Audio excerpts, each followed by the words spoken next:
I pressed the wrong button, everybody. I'm so sorry. I pressed the wrong button. There's sound. Well, I said I'm back. My name is Matt, and beside me is HB, and next to him is Mark. Hopefully you guys can actually see me now. You guys, okay, yeah, you can hear us now. It says they say it's loud. That's good. How's everybody doing? Welcome once again for the second time today to our bi-weekly dev stream where we're going to talk about some cool stuff. I think we're going to be shaking some stuff up today, so I'm excited to see what you guys think. Well, I overhyped it a bit and realized that we're not ready to talk about as much as I thought we were ready to talk about. Let's overhype it even more. So business as usual. So I want to downhype it right now and say that it's not going to be as comprehensive as it was originally planned, but I'll get more into that later. I think there's still going to be some cool stuff that you guys want to hear about, especially there will be some discussion about some long-time complaints that hopefully we can offer some relief to. Oh, are we going to talk about the first-person version of the game?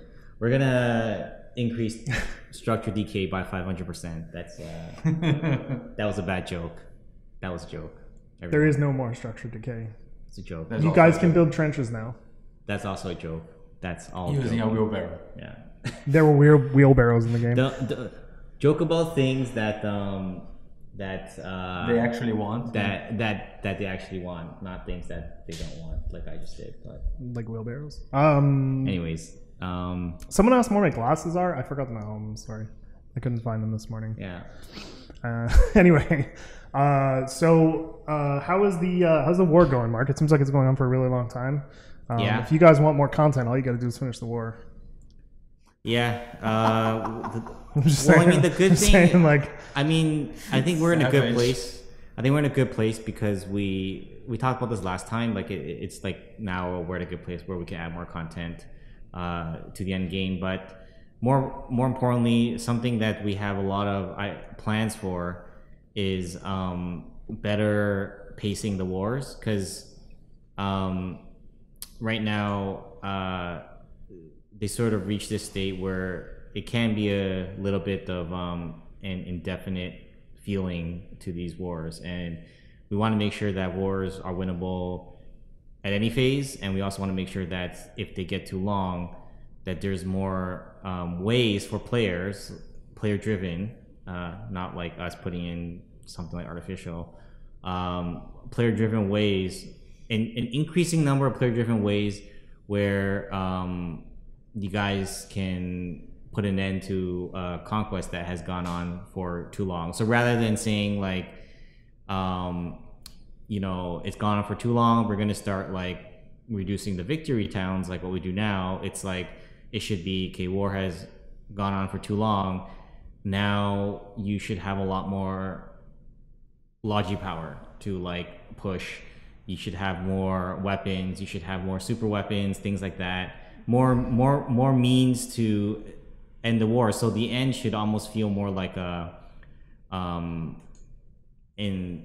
opening of new opportunities, rather than like a continuation of just what has been happening for like the last while, right? So I think that's something that we're gonna be seeing hopefully in the coming months. Yeah. Cool. Awesome. That sounds really exciting. Well, before we get to all that fun stuff, let's get to our community highlights. HB, take it away.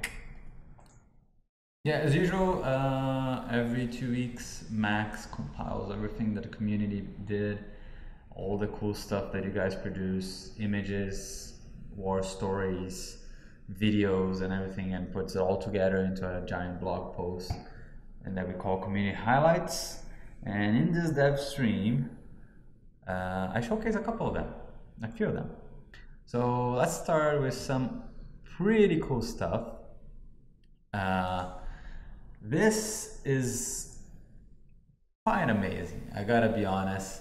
Like, the quality of the art, it's impressive. Even Firk, that has been doing art for a long time, decided to go for a Roy Lichtenstein style of image, so completely different from what he has been doing before. We have 2 new players in the game here, like not new players in the making art game, that's what I mean. and they are obviously like bringing. Yeah, the Psych323, that player's Twitter has entire feed of art that this particular user has created for a whole bunch of other games. It's not just for Foxhole, so you should check out. I don't know if we have a link. Maybe you can just search online, but their Twitter profile. This is a very talented artist. So, oh, absolutely. Yeah. Fantastic. And as you look at time retrieval, they're like the two profile pictures basically. It's like reminds me of Company of Heroes. Yeah, really, really well done. Yeah, it's awesome. I really like the fact that the one on the left is basically a mixture of like Lord of the Rings and Foxhole. It's like what if Elf? Well, there's a I don't know if you're aware, but there's a whole subsection of our players in which Foxhole soldiers are elves. They draw a lot of elves. This is new to me. Yeah, well, a lot of elvish soldiers. Some of it is I can post on community highlights. Some of it I cannot. Interesting. Yes. Okay. Not safe for community. Not safe for community. No. Yeah. But it regardless of that, regardless of being an elf or not, it is a pretty fantastic piece of work. I mean, someone just said dwarf soldiers are better. Let's get on it. Yeah, it's let's see it happen. It's like alternate universe. Where's our orc colonial? Come on. Colonials are elves. Most of colonials are elves. This is one of the first elf wardens. Orcs are just elves anyway. But yeah, so I think that this is really, really interesting. Like there's a lot of stuff on the community highlights this week. Like so much more amazing art that is there that I just couldn't showcase in here. You guys, if you have a chance, this is one community highlight not to miss. It's really, really cool. The second thing that I wanted to show was this, because community highlights is not just about art, even though we have an art segment that is pretty big. It's all about other stuff that you guys make. And I wanted to showcase this storytelling by Camper. Apparently, somebody heard me 2 weeks ago mentioning that it was hard to showcase war stories on this format, like in video. And so he decided to make sort of two of them actually. One is a warden invasion and another one is a colonial invasion, showcasing the war, but just with pictures. Right. It's almost like a comic book. And it's really, really cool. Unfortunately, as you can see in this case, the wardens were not very successful. Yeah, but I mean, most like that's how beach landings should be, right? Like, not how they should be, but how a lot of them end up happening. But I really liked. There's actually, if you go to the Imager post, there's a lot more than this, because I remember seeing some other screenshots that are not here that are extremely cinematic, right? It's crazy how far you guys have taken that free roaming camera bug, and there's always this mention of like of us just officially supporting it, which we still haven't, so you guys still continue to use that workaround. And you guys have been able to stretch that workaround so far, right? Yeah, cool. It's quite impressive. The only downside is that there's still no skies, so unfortunately you're just stuck with this like hazy gray background. I think some of these are in Westgate. Well, if we add a photo mode, it could just like switch on that sky mat when they go into photo mode, which I think is kind of cool. Yeah, well, I think there's a sky. It's fog. We need a huge revamp on a lot of things to be able to be seen, but at this angle. But other than that, for sure. It's anyway. I thought it was really cool. Again, it's not made. It's made by him or her. and it's but it's not art, it's not an illustration, and it's pretty cool. And following the same line, what I wanted to show is something completely different. I don't usually put it on the snippets, but once again, if your art is not in here, check the community highlights. There's a lot of stuff there. I might not have enough time to feature everything in here. I definitely don't have enough time to feature everything in here, but check the community highlights, check the blog post, because something like this, for instance, this is a post by Patchouli, and it's talking about the logistic revamp that we mentioned and how things are, what state they are in and how it's going, and it's amazing. It's definitely something that is important for the community to see of what the community is doing, what kind of analysis are being done, what kind of meta games are being developed behind, like on top of our game. And it is in the community highlights as well, rightfully so. This is just a part of it that I took some screenshots, like the beginning of each part. But if you guys want to read in its fullest, go to the blog, and the community highlights will be posted soon. Yeah. So one thing that was cool about this particular piece of analysis is that there were a couple of small things that we spotted from this analysis that actually turned into changes that we put into 016. Yeah. So that was really cool because the game's really big, and we definitely try to go over things as much as we can. But sometimes there's just simply things that we miss in this huge open world, and this analysis caught some of those things. I think we ended up. We made quite a significant amount of changes. Yeah, we reorganized a couple of the resources, which this was really helpful for. So yeah, this was fantastic. Yeah, so I really wanted to showcase this because, again, another thing that is not an illustration, is not a video, but it still is a very, very important piece of community contributed information, right? And again, the game is for you guys. So when we see something like that, it's kind of like you giving us back interesting facts and interesting reads of the game and how it's going. I thought it was fantastic. It's really well done.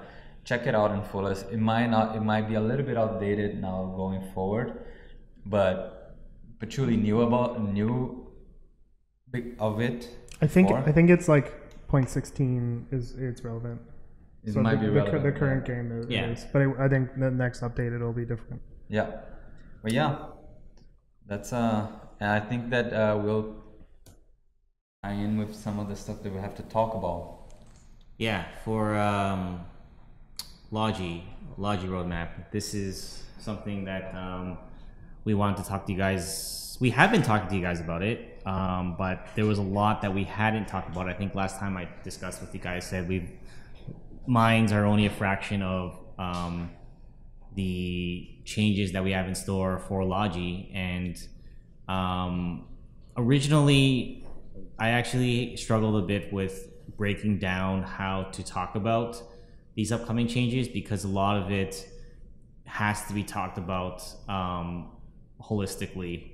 It was difficult to break it down, and which is why I decided against going very in depth with it on the stream this time. I'm hoping I can do that in a future stream, because the original plan was to split it up into half, and then I was trying to split it up just yesterday, and I was like, I can't talk about half of it without talking about the other half, because then there's going to be all kinds of misunderstandings, and it's just not a good way of doing it. So that's one reason why I'm not going to be going too far in depth. The other reason why I'm not going to be going as in depth as I thought is because with 016 kind of on the cusp of being released, I want that to be the focus for the community right now. I don't want the focus to go too far ahead.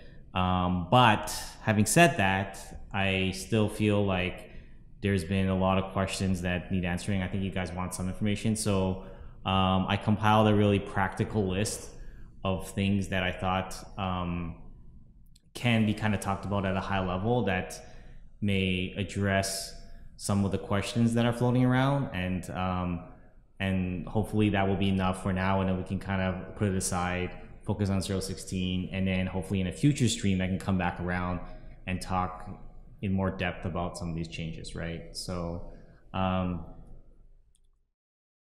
getting onto it, at some point in the future, even though a lot of these changes are going to come spread out, like how I discussed previously, I think we are going to do a little more focused Logi update that will have a bit more than the average changes for Logi in that update, and that's going to be, you know, sometime in the coming months. And going through the list of changes, we're going to be removing the garrison timers, replacing it with player-driven mechanics. So this is part of our long-term plan to try to remove as much of the timers in the game as we can. It'd be nice if we really didn't have any timers, but I think some of the timers, like production of your items, make somewhat sense. So we might not remove them all, but there are certain places where we've heard the feedback, we've thought about it, and we think it's in alignment with our goals to try to reevaluate some of these timers, right? And we're going to start with the garrison one, right? Because we don't like how there's this like artificial extension of time when one side has kind of already won. It was almost this crutch that was needed at the beginning of Conquest. We had to almost put in all these, I've said this before, like when you're going through a massive change in the game, it's very difficult to just completely change it all at once because everything's going to fall apart, right? But rather what you want is to put up the scaffolding first, right? It's like you building a house. Like you can't just, you know, start with the bricks and everything and it's going to fall apart, right? So what we often do is you need to put up the scaffolding, you need to put up like the basic frame of the house and then you build the house, right? Yeah. On top of it. So it's very important to like put up that scaffolding first, which is this garrison timer was one of that piece of scaffolding, right? So sometimes you wonder why we do something first. Like maybe you're wondering why we're doing mines the way we're doing mines first, why we're doing something else the way we're doing something first. Like there's always a panic of like, is this going to be what it's like forever? It's like sometimes maybe it'll be there for a while, but sometimes it's just scaffolding, right? Well, in this case, it's also important that we're removing something that is not player-driven for something that is player-driven. Exactly. We always said that this was like a tenet of our game. Yeah. So at any place that we see in our game that we can't make that substitution, even if it takes a little longer for us to do it, and we needed like an artificial restraint in the beginning, we will try to fix that. Yeah. So cool. Another thing is enable building of logistics towns in the center enemy region. So this is sort of a almost like a return of Logi to areas away from the port bases. So when we moved to World Conquest, a lot of the Logi power just went to the port bases, and we kind of had to sprinkle some of that Logi power, like production refineries, throughout parts of the other world, just so that it is possible for players to actually push. We sort of did like the minimum there, but what we want to do what we want to do in the future is that not only are your port bases these the only real logistics powerhouses, but we want players to be able to build their own sort of smaller versions of the port bases, so to say, in towns that are in the center region or in the enemy regions, and for them, moreover, to make it much more of a player-driven thing. So it's not so much predefined buildings that we're placing everywhere, but rather players are able to build these like places that are more specialized in producing certain items, and yeah, there's a lot more to this, but that's sort of the high level idea that I hope we can go into further in a future stream. So cool. That's exciting. Enable building of permanent bases without decay. So this is a big one. a big deal, obviously. This is more exciting. Yeah, this is really exciting. We purposely held off on this one for a while because it's something that affects a whole bunch of many areas of the game, right? It's something that it's not just the gameplay. It also affects the technical aspect of the server, and it's something that it's not good if we just change something here and then you know, something really bad could happen from this, and then changing it back is also not cool because obviously this is an area of the game that's very sensitive to a lot of players, but we have a working solution, and we're pretty confident that we're going to be bringing that to the table soon in this update. Stockpile request fulfill system for logistics players. This one's really cool, and this is the one feature in this list that I am going to talk a little bit more about in this stream. So I'm just going to leave that one for now. More streamlined UI to improve quality of life for logistics players. Going to be really excited to share some of that in the future. And more meaningful trade-offs between. So what this last one means is right now in the game, there's not a lot of trade-offs between trying to go up the tech tree and rushing. You can kind of like do it all. And in any kind of strategy game, it's not good if you can do it all, right? There's no trade-offs anymore. You can kind of, if you want to push forward and rush and try to claim as many towns as you can and spam as many fobs as you can while climbing the tech tree as fast as you can kind of like do it all right now, right? And one thing that we really want to do is introduce in some meaningful trade-offs so that if you're rushing, maybe you're giving up climbing the tech tree. If you're investing heavily in logistics outside of your port base, then maybe your tech tree might be slowed down, or maybe you can't push forward as fast, right? But we really wanted to make sure that there are these trade-offs, and I'm going to talk about a lot more in a future stream as well, but this is going to tie almost like everything together, is this trade-off system. So, and then beyond this update, there's going to be a whole bunch of other changes and features to look forward to that we have planned in the roadmap. I'm not going to go through them all, but you can take a look at that list. But this is going to be something that's going to extend all the way into next year. And the one thing that is important to mention is that there is a plan that leads all the way up to 1.0 now, and we sort of have a pretty clear vision on how logistics is going to look. And I would safely say that in all the areas of the game, logistics is probably going to have the most amount of development on between now and getting out of early access. Yeah, so that's not to say that it will all come in one go. Absolutely not. Yeah. It's going to come all the way up till next year. Yeah. Right. So yeah. So going further into that request fulfill system is requisitions. So this is something that we've been wanting to do for a very long time, but it's a way to it's in terms of the goals of this feature, it's supposed to help logistics players that it's different if you're a logistics player in a clan and you're kind of doing like an operation. That's a little bit the game, especially with player operations. Those type of logistics players will probably be just fine already in the game right now. But if you're just kind of entering the game, maybe you're random, maybe you're currently not playing with your clan, you just kind of want to play Logi and you want to be able to help your faction without being heavily connected to other players. We want to provide a system that will allow you to know where Logi is needed, basically. And then on the other end of that, we want to help players that are on the front line be able to request items that they need. So in a typical situation in the game, if something is needed at a location, those frontline players will just be shouting in text chat or putting up a giant squad marker that calls for help because they need weapons or something of that sort. You see this in the game all the time.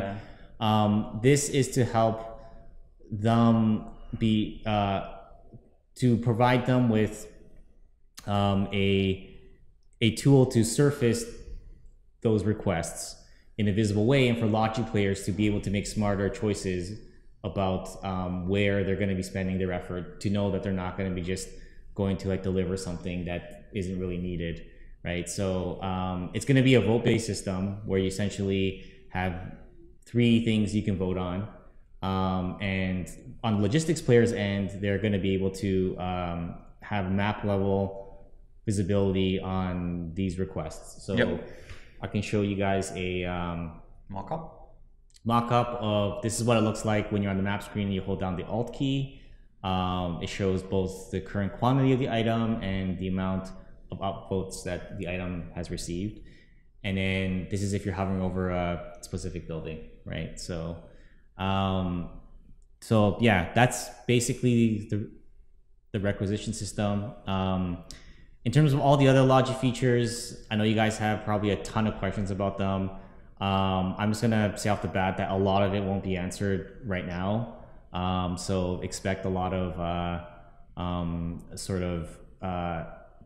a postponement of answers to future Devstream, but you know, you can feel free to ask. And yeah, I think there's a lot of to be excited about for Logi. Yeah. It's very, very exciting. I think people seem extremely excited about all this stuff. Like the chat has just been like scrolling basically. That's awesome. So that's good to hear. At least you guys can say right now if you're not excited. We'll just take it out and not do it.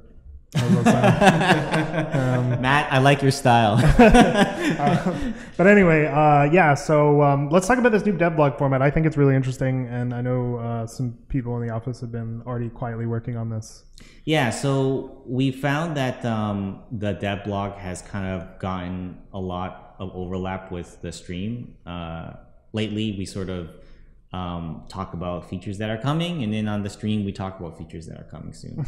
And we kind of wanted to have more of a dedicated role for each of these 2 things to make sure that there's something specific to look forward to, or rather something to look forward to that is unique to each one, rather than just sort of being the same thing kind of over and over again. So the dev blog, we're going to change it up to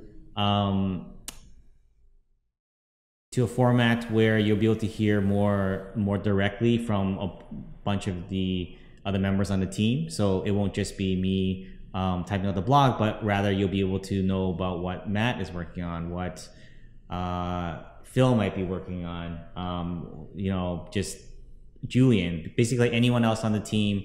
We're hoping to have them involved in writing, and that they can share with you what they're currently working on, which I think is going to spice things up, in my opinion. So for instance, I've gotten a lot of questions about like how I build maps and the process that goes into that. I get that almost every week.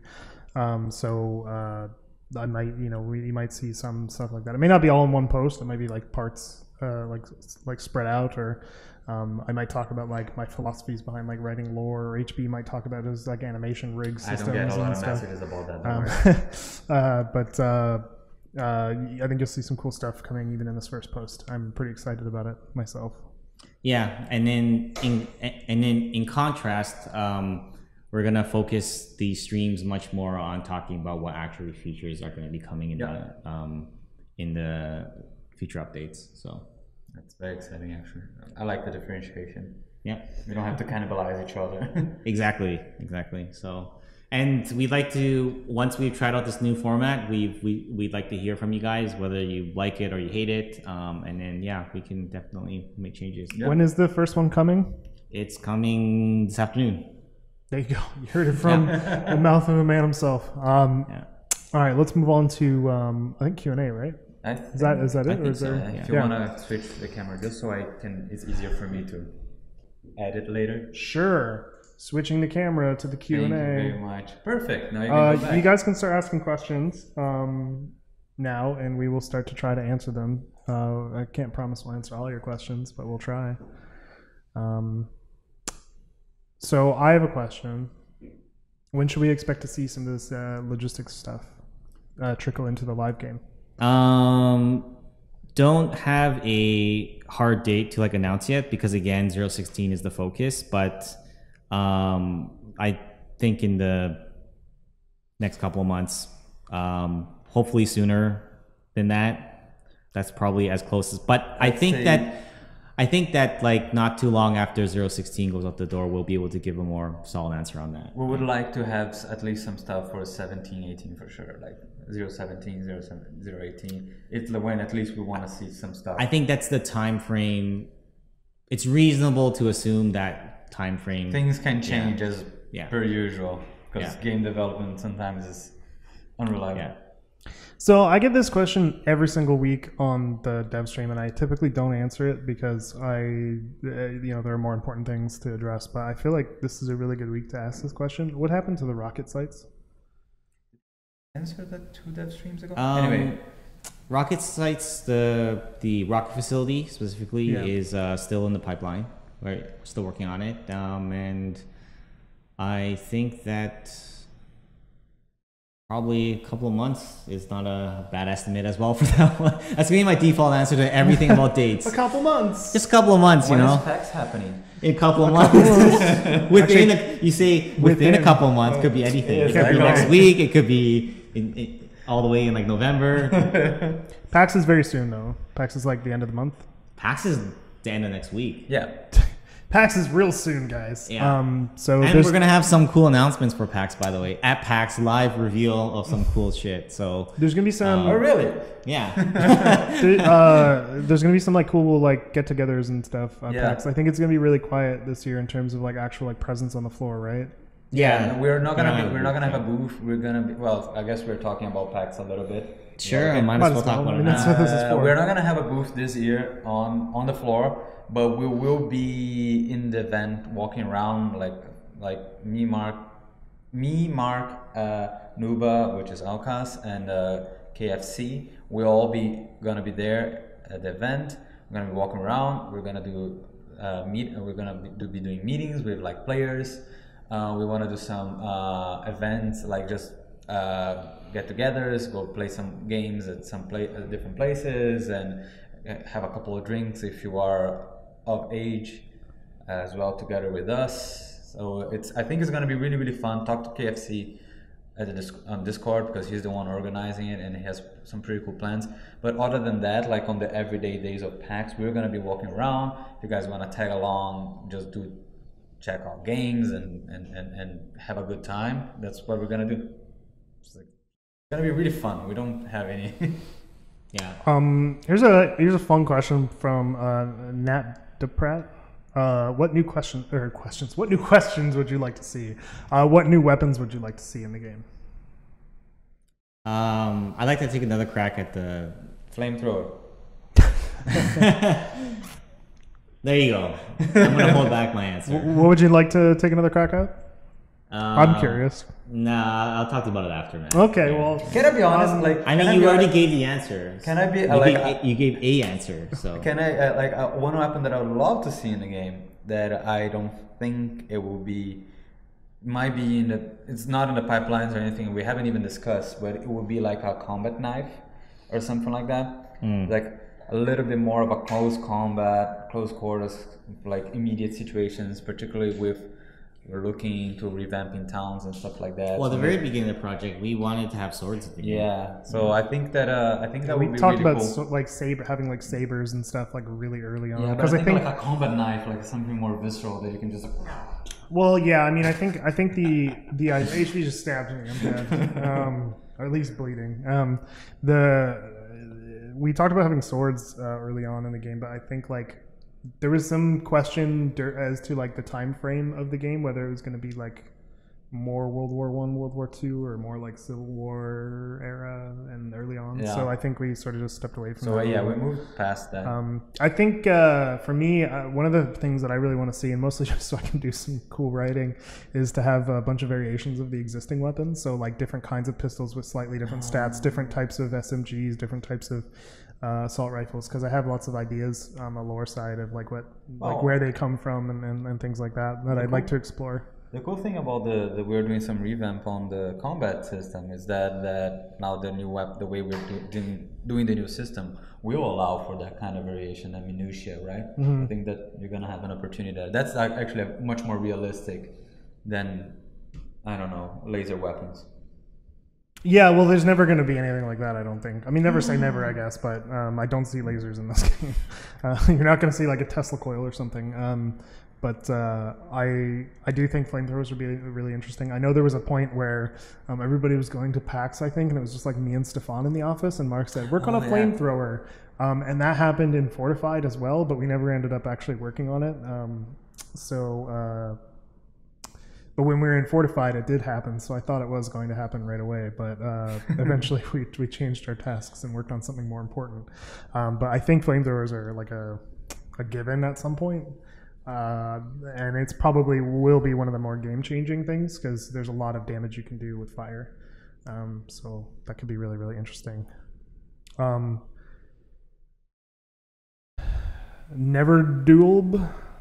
Navarre Dualby, I don't know how to pronounce that name. Will we see any new tools for harvesters? Any scrappers? Tools for scrappers? Not in any near future. By tools, I'm assuming like extension, like instead of a sledgehammer, another tool. So for that specific sort of thing, that won't be in the next couple of months. A jackhammer? Yeah. Like jackhammer. Yeah. Technically, we have a jackhammer. It's called a construction vehicle. It doesn't scrap. It doesn't scrap, though.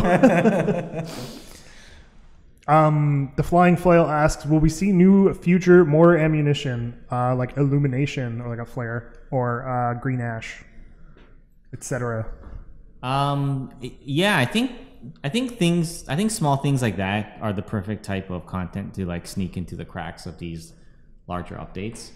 I think in terms of flares, Matt and I have talked about how we might implement that, signal flares and things like that. Yeah, both for light and for like marking. We've talked about different types of like smoke flares and light flares and stuff.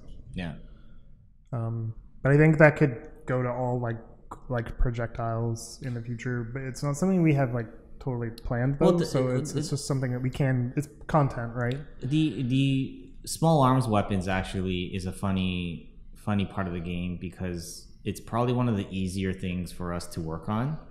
So we tend to almost not avoid, but we are careful working on that because we don't want to bloat the game with like a billion weapons right now, right? Because it's probably like, if we want to add in a new rifle, of everything we do, like vehicles, new gameplay mechanics, UI, everything, like adding in another rifle is like, especially with the new weapon mechanic system that we have, which it makes it far easier for us to tweak the variables on weapons. It's really easy, relatively speaking. Right, so it's a bigger like art task really than it's a bigger art task, but even from like our past, it's comparing it to the other art tasks. Yeah, like a tank, like it's like a huge undertaking from sounds to effects to everything. Exactly, it's a huge undertaking.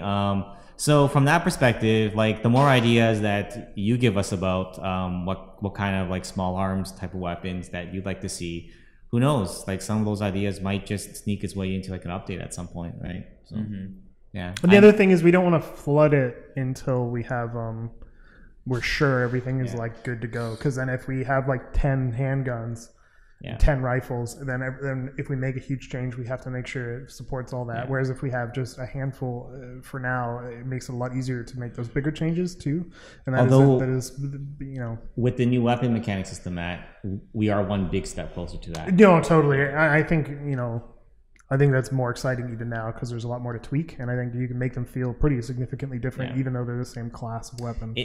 It's just my one last word on that. It's kind of funny, Matt, because it's more, we actually simplified the system, but by simplifying it, it made it much more usable for us to tweak and balance the weapons. Whereas when it was too complicated, it actually was very difficult to do that. As a follow-up to that question, Call Big Mac Gaming asks, have you considered making weapons specific for factions, like the vehicles? So let's say the rifle behaves basically the same but looks different. I think that goes along with what we were just answering. Also, as for have we considered, yeah, actually that has been one of the things that we talked a lot about. I think personally that's just like a no-brainer in the future, but it's just right now. It doesn't make sense given where we're at in the production pipeline. But I think it's a like you guys know me. Like of course I would love to do that. Like yeah, I think it'd be really fun. So Loxton86 asks, wouldn't a more natural ending to a war be the destruction of port bases? Do you have any thoughts on that, Mark? Yeah, I have a lot of thoughts on that. I think that with the I guess if the question was that if by destroying the port bases as the victory condition itself, so that solution we've learned. If you've been around with us for a long time, you would know why that solution is problematic, and it's one of like scaling player population, avoiding the scenario of like it boiling down to several hundred players all trying to be in the one place when you're down to your single town, which is what the game used to be. The game used to be you literally have to destroy all the enemy towns, and it boils down, and that was fine back then because there wasn't as many players playing the game, right? Now it's a lot harder because back then it would just be a single region, and then players would just start to like log out, and it'd be fine. You'd be dwindled down to like 20 players or so that don't have a base. But if that were to happen now, you'd have like potentially hundreds of players just without a place to spawn, without a place to go, and it would be very harmful for the health of the game if that happened for any kind of an extended period of time. So we kind of are not able to do that particular solution. But I think one possible solution, and this is just like at the brainstorm level, is rather than us reducing the number of victory towns available, if you could destroy the victory towns yourself, and then that's how you reduce the number of victory towns. Like for example, through some sort of super weapon, you could wipe out an entire town off the face of the earth. Therefore, that's no longer a victory town because it doesn't exist, right? It's a victory crater. It's a victory crater, right? That's probably more in line with where we're going with this. But again, that's just like a brainstorm. It's obviously that's not planned. So cool. One Disconnected asks, what 3D editor do we use? Matt. We use a lot of different software. We use Maya, we use 3ds Max, we use Unreal Engine for the game. We use Substance. What else do we use? ZBrush. ZBrush, yeah, that's right. Photoshop. Technically not a 3D editor. We use it for 3D stuff though. I use an add-on for Photoshop called Filter Forge to make like random patterns and stuff. Like we use a lot of different software. And even for things like editing, I use Premiere and After Effects, and I use Audacity for this whole stuff. I think the main tool, and correct me if I'm wrong in saying this, Matt, but the main tool to kind of like make the model is 3ds Max.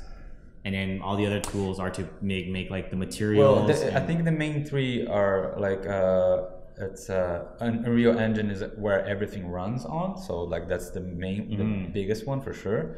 I spend most of my time in Unreal, for instance. Yeah, I spend like half of my time in Unreal, and the modelers spend the majority of their time on 3D Max, I would say. And when I'm animating, if anything requires animation with a rig or anything like that, then it's Maya.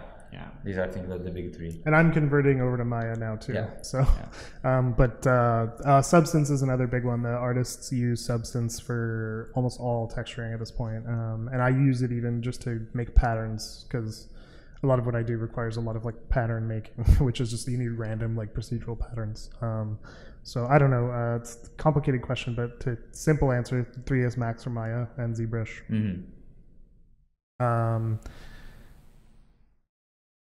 Is that giant artillery gun at Liberation Point at Deadlands the super weapon, some sort of super howitzer, or an artillery emplacement? Asks Godzilla 1 million, I think. It's just an Easter egg. It's nothing like there's no. Unfortunately, there's, but maybe could be tied. I'm not going to say no.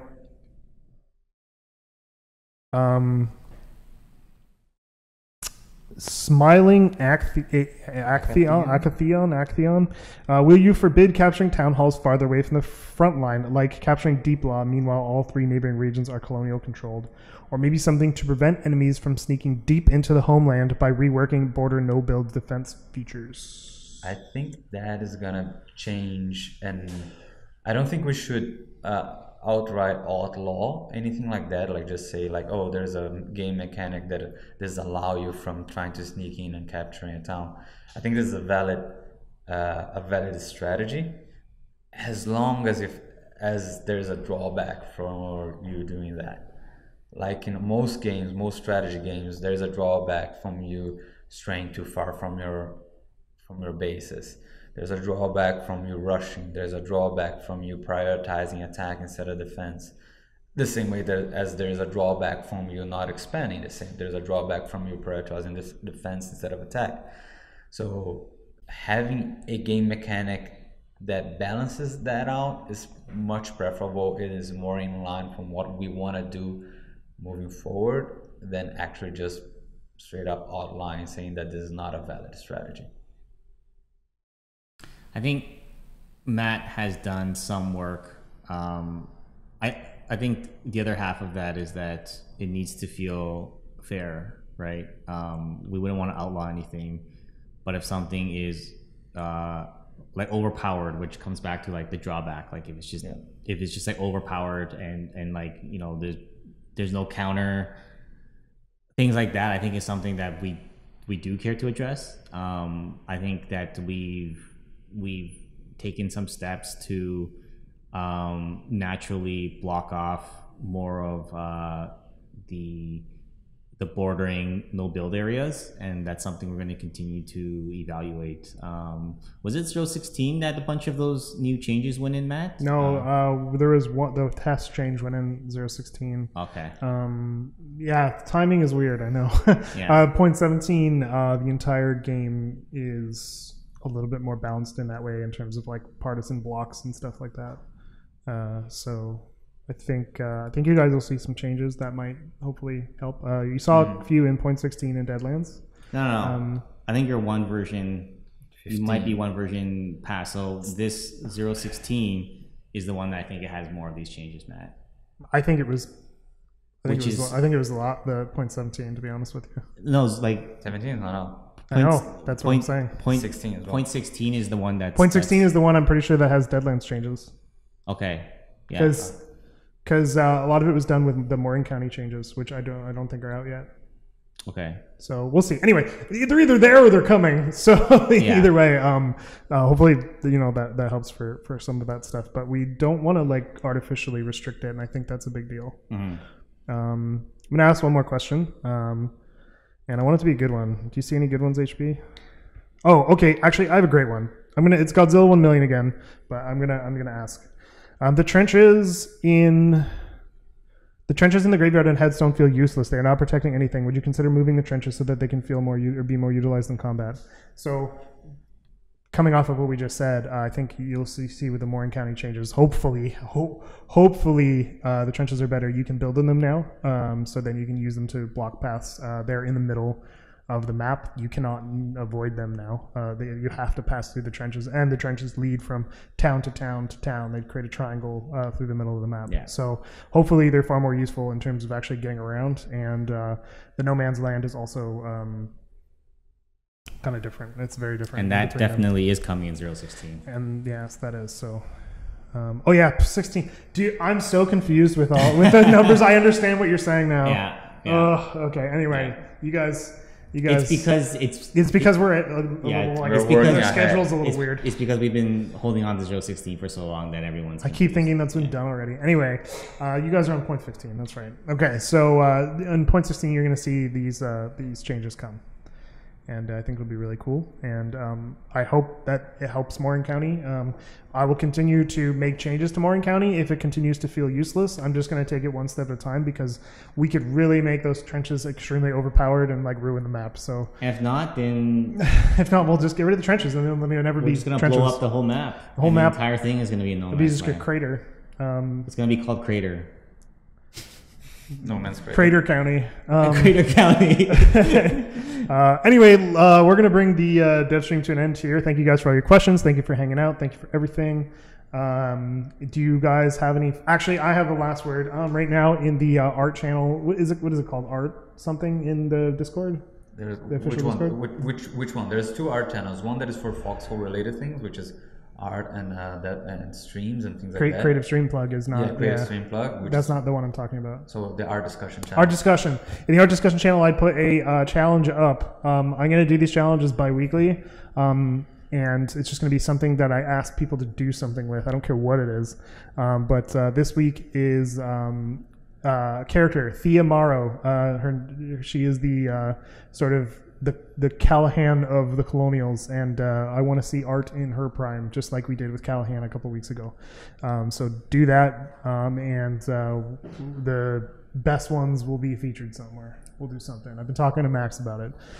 So do that. Do you guys have any final thoughts? If you do that, you guys can discuss it on the art discussion, but after they're finished, please also post it on the Creative Stim Plug. Yep. Because that's where the Foxhole specific art goes.